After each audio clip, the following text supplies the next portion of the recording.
ક્યારેય વિચાર્યું છે કે અહંકાર એટલે કે ઈગો એનું પરિણામ શું આવી શકે? ચાલો આજે આ સવાલનો જવાબ દુર્યોધનની એક કથામાંથી શોધીએ. સાચું કહું તો આ એવી વાર્તા છે જે આપણને બધાને કંઈક ને કંઈક શીખવી જાય છે. તો ચાલો આ કથાની શરૂઆત કરીએ ગાયત્રી મંત્રના પવિત્ર ઉચ્ચારણ સાથે. એક એવો મંત્ર જે આપણને સૌને સાચી સમજ અને સદ્બુદ્ધિ માટે પ્રેરણા આપે છે.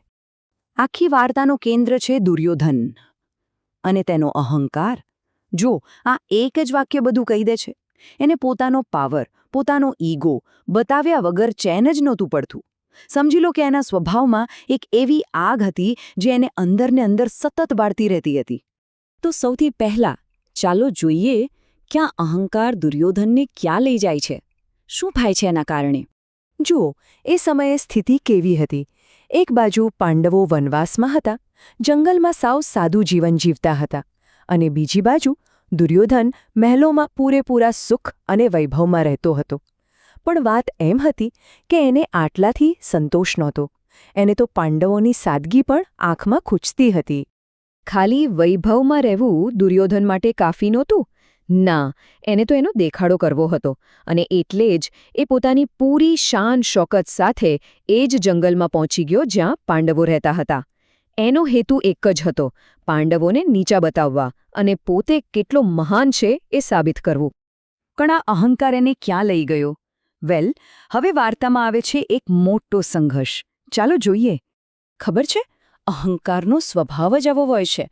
જ્યારે કોઈ વ્યક્તિમાં ઈગો આવી જાય ને, ત્યારે પોતાના સિવાય બીજા કોઈને કશું ગણતો જ નથી. વિનમ્રતા, સૌજન્ય બધું જ ખતમ થઈ જાય છે. અને બસ આવું જ કંઈક દુર્યોધન સાથે થઈ રહ્યું હતું. તો જંગલમાં પહોંચીને દુર્યોધને શું કર્યું?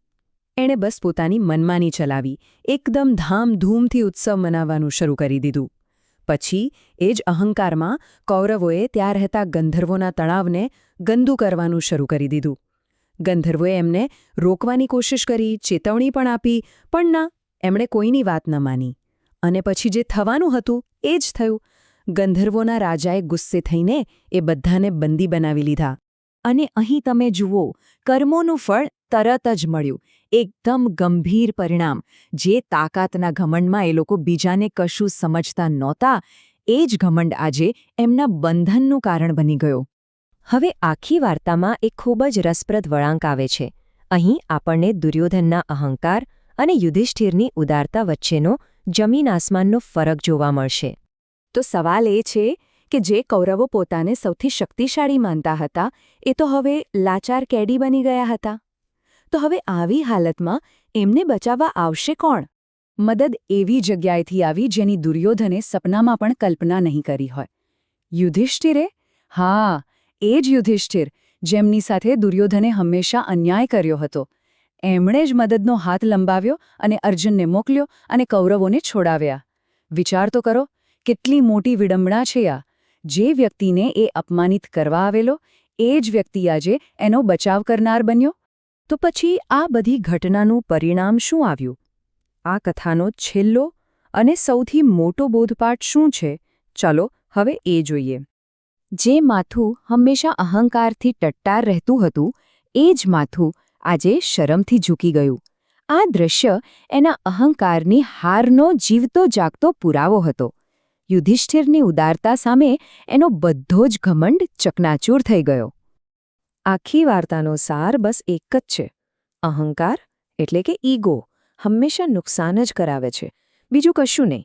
એ વ્યક્તિની શાલીનતા, એનો વિવેક અને છેવટે એનું માન-સન્માન બધું જ છીનવી લે છે. અને હા, આ પ્રેરણાદાયક વાર્તા ગાયત્રી પરિવાર દ્વારા પ્રકાશિત સચિત્ર બાલકથાઓમાંથી લેવામાં આવી છે. આ કથા આપણને એક ખૂણો વિચાર આપતી જાય છે કે સાચી મહાનતા શક્તિનો દેખાડો કરવામાં નથી, પણ વિનમ્રતા અને ઉદારતામાં છે.